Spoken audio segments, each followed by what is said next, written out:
where they had the spirits that had materialized, they photographed them, and then they had paintings made of them.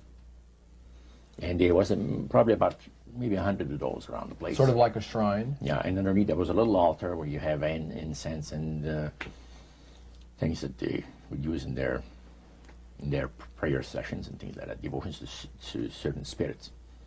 And some of the objects in there, the priest said, were solid gold. It was a unique experience to see that. So how did you feel when you walked into that room? I felt that these people had power, and they had a lot of it. Did that attract you? Yes and no. You had mixed feelings about it? I had mixed feelings about it, yeah. Because to a certain extent, things looked so good and sounded so good to us. But you see, I'd been brought up in a Christian home where my parents had told us we were 8 children in the family.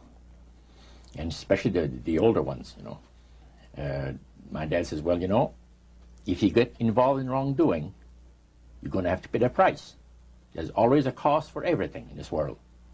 So this thought kept creeping to my mind. Just how far you go with these spirits before we start paying the price. See?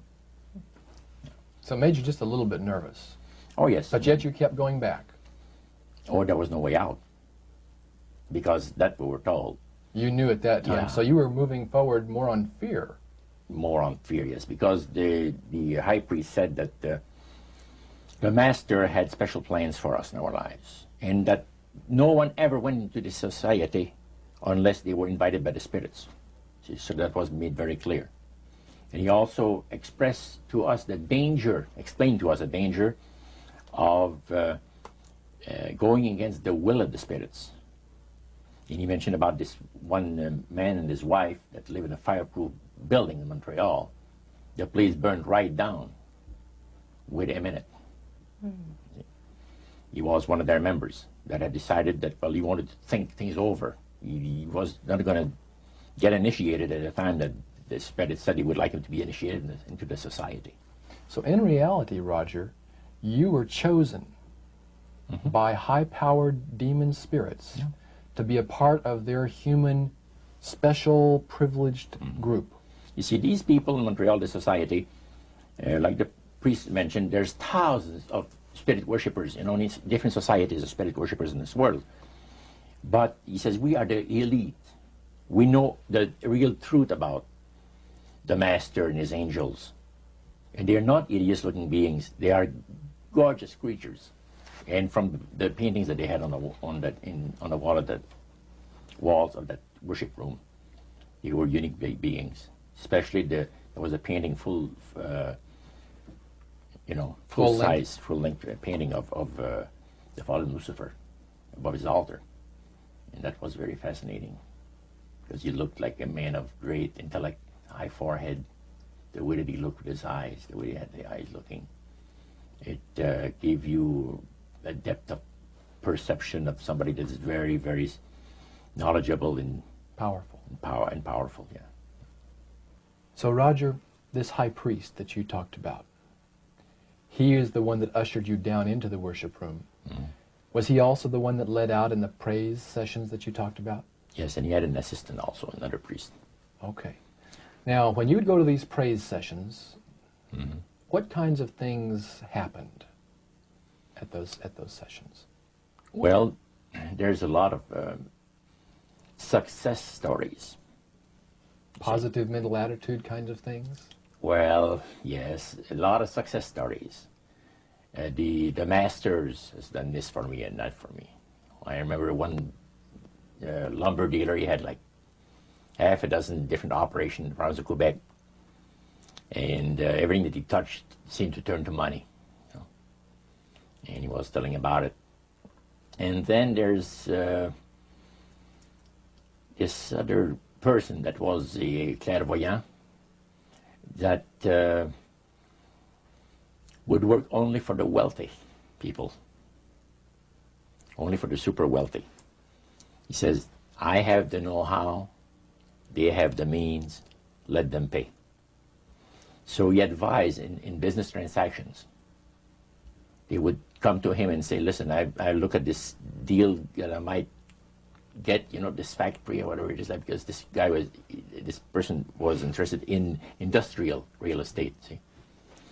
And he would talk to the spirit, and then the spirit was audible to him. See, you could hear the spirit talk to him, but the man did not hear. So the spirit was telling him the clairvoyant what, well, he called himself an astrologer, reading the moons and the stars, and, you know. Now, what was the term you used for his title, this man?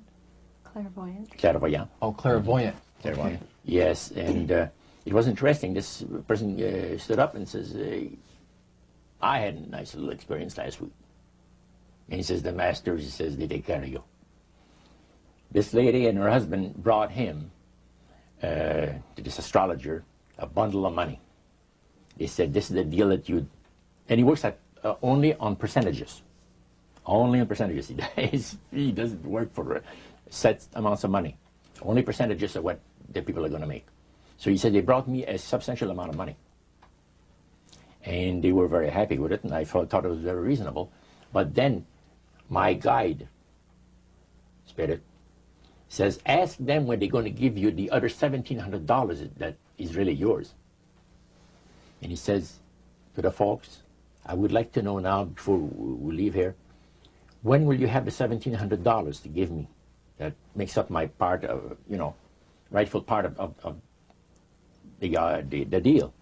The wife fainted, and the husband says, we'll have the money for you in 24 hours. So that was this type of priest session. So he was thanking the demons for helping him to know that. Oh, yeah. Demon spirits, yeah. At what point did this demon worship start to affect you personally, Roger?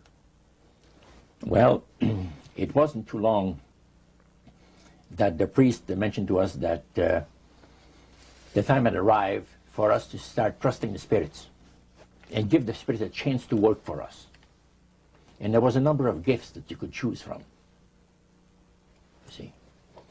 And I used to play the horses, some. Not knowledgeable at all. I used to go to those bookies, you know, play the horse every so often. But I said, hey, I would like to be able to, for the spirit to instruct me on the numbers and the name of the horses that's going to win, you know, at Belmont or some other racetracks like that. Make myself a little money. So the priest says, it'll be given you. And sure enough, one night whether I fell into a trance or dreamed the thing, I don't know exactly what happened, but I saw 3 races that were really going to pay big. And these horses were dummies, so to speak. You know what I mean? They were not really good horses. They were like one horse paid 21 to 1 because he was that poor, right? The chance of winning was so poor that they paid 21 to 1 on him. And it showed me I saw the board at the bookie and the number on it. And I went there, and they said it was going to be on Saturday. That was like on Wednesday. A few days later, it was Saturday. I went there, and sure enough, there they were on the boards. I went to the wicket and handed some money and got myself a winner. Now I said, well, I'm a little crazy. I ought to put more money on there, so I put $20 onto the next horse, and that paid 21 to 1. So you know, I left there with maybe $400 or $500 in my hands, and I started to do that. In this case, I went directly down to the finest men's shop on St. Catherine Street, and bought myself a $200 suit. And in 1946, a $200 suit was... In 1946, people used to work at the RCA Victor, where I had worked before I went to the Navy, for $18 a week. And the good earners were $75 to $50 to $75 per week, you know, for labor. So the demon spirits looked on you so favorably, they began to help you win in your gambling. Then I went to other bookies, you see. And one day, I and told us